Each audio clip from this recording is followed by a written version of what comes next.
इस वक्त हमारे साथ बातचीत के लिए उत्तराखंड के पूर्व मुख्यमंत्री त्रिवेंद्र सिंह रावत जी मौजूद हैं। सर, आप दिल्ली दौरे पर हैं, केंद्रीय आलाकमान से मुलाकात भी कर रहे हैं। चर्चा है कि 2024 का चुनाव आप लड़ना चाहते हैं उत्तराखंड में।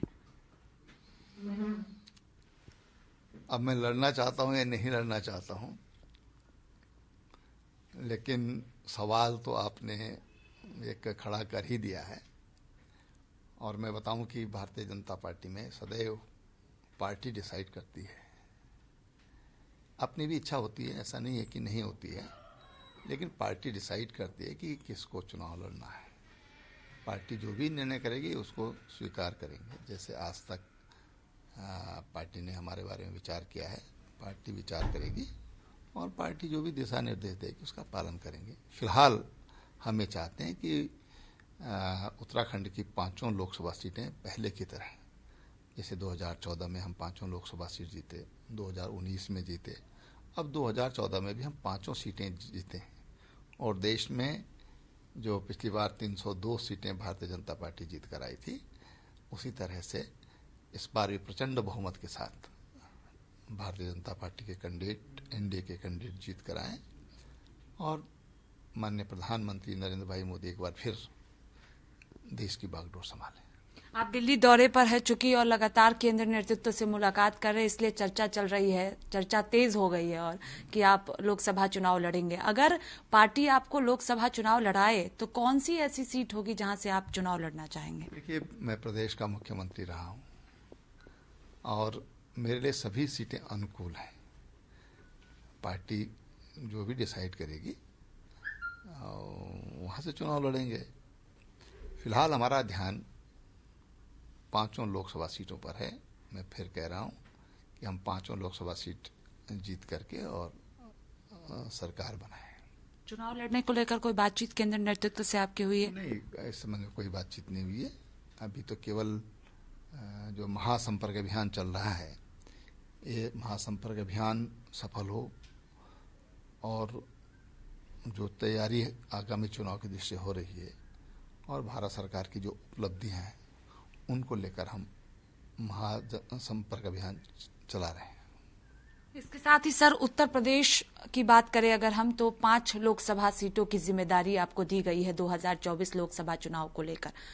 उन सीटों को लेकर क्या तैयारी है? किस तरह से जीत हासिल 2024 में करनी है? उन सीटों पर कौन कौन सी वो सीट है जहां पर आप जाएंगे?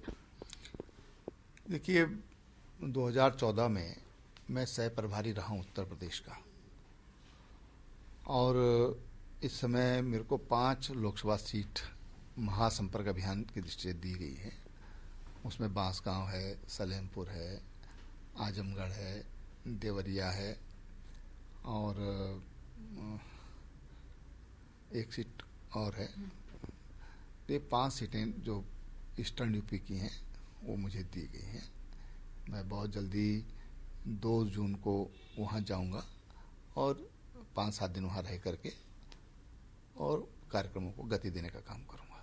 क्योंकि आपको जिम्मेदारी भी दी गई है उत्तर प्रदेश की और 80 सीटों को जीतने का लक्ष्य भी बीजेपी ने रखा है, तो उस तरह से रणनीति तैयार करेंगे जिसमें उस 5 सीटों पर जीत भारतीय जनता पार्टी को हासिल हो सके। निश्चित रूप से कार्यकर्ताओं के साथ विचार विमर्श करके और आगे की रणनीति बनाई जाएगी। आखिरी सवाल है सर, मोदी सरकार के 9 साल पूरे हुए हैं, किस तरह से इन 9 सालों को आप देख रहे हैं? उत्तराखंड में धामी सरकार चल रही है, आपको लगता है कि जो कामकाज मुख्यमंत्री के द्वारा किया जा रहा है सब ठीक है, सब सही तरीके से काम किया जा रहा है?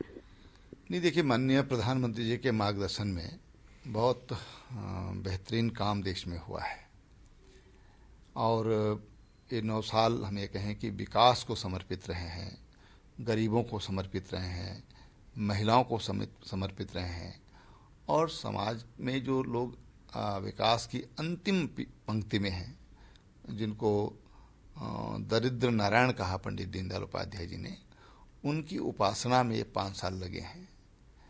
चाहे किसानों की से जुड़ी हुई समस्याएं हों, किसानों के लिए उनकी आर्थिक को बढ़ाने का काम हो या फिर औद्योगिक क्षेत्र हो, सड़कों का निर्माण हो, रेल का निर्माण हो, एयर कनेक्टिविटी हो, संचार की कनेक्टिविटी हो, तमाम देश क्षेत्रों में बेहतर काम हुआ है और इस देश के मुखिया का जो एक बहुत बड़ी जिम्मेदारी होती है कि वैश्विक पटल पर देश का नाम ऊंचा हो, देश का मान सम्मान बढ़े, सामरिक दृष्टि से देश मजबूत हो, देश में अस्त्र शस्त्र और हमारी सेना मजबूत सेना हो। वो सब चीज़ें आज हमारे यहाँ हुई हैं। चाहे डोकलाम प्रकरण देख लीजिए, या फिर आप सर्जिकल स्ट्राइक वाला मसला देख लीजिए, या लेह लद्दाख की जो समस्या है उसको लेकर के जो रुख भारत का रहा है। भारत ने जमीन खोई नहीं है। भारत ने किसी भी पराशक्ति को या जो शत्रु राष्ट्र को देश की धरती पर कदम रखने का मौका नहीं दिया है। ऐसा नहीं है कि 47 में पाकिस्तान का पाक अधिकृत कश्मीर बन गया, 62 में देश की भूमि चली गई, तो अब वो दिन चले गए। तो भारत सामरिक दृष्टि से हो, आंतरिक सुरक्षा की दृष्टि से हो, आर्थिक क्षेत्र में हो और गरीब पिछड़े महिलाओं के उत्थान की दृष्टि से हो, अभूतपूर्व काम भारत में 9 सालों में हुआ है। लेकिन कांग्रेस पार्टी कह रही है कि कोई काम नहीं किया गया है, दुख भरा साल रहा है ये 9 साल।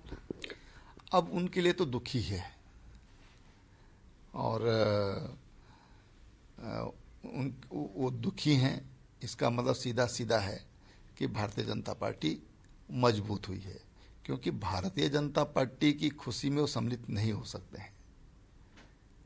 न उनका जो भारतीय जनता पार्टी का जो प्रखर राष्ट्रवाद है उससे उनको कुछ लेना देना नहीं।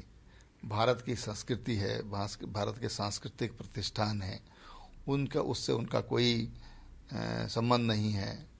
जो कहते हैं वी आर एक्सीडेंटली हिंदू, तो वो भारतीय जनता पार्टी की खुशी में कैसे शामिल हो सकते हैं? उनको दुखी होना है और दुखी रहना है। बहुत शुक्रिया बातचीत के लिए। कैमरा पर्सन रोहित के साथ स्वाति पाठक, भारत समाचार, दिल्ली।